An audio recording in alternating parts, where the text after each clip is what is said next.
আসসালামু আলাইকুম ওয়া রাহমাতুল্লাহি ওয়া বারাকাতুহু।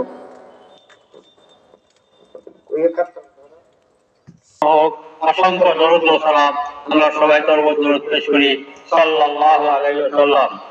আজকে রাজশাহী অবস্থানের উদ্যোগে আজকে এই তাফসীরুল কোরআন মাহফিলের আয়োজন করা হয়েছে।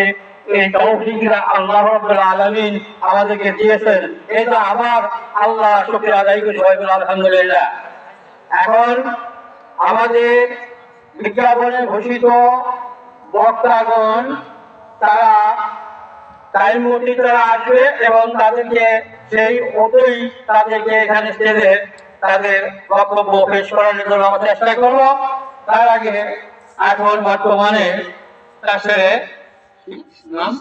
স্বামী কিছু কথা সে আলোচনা করবে, তারপরে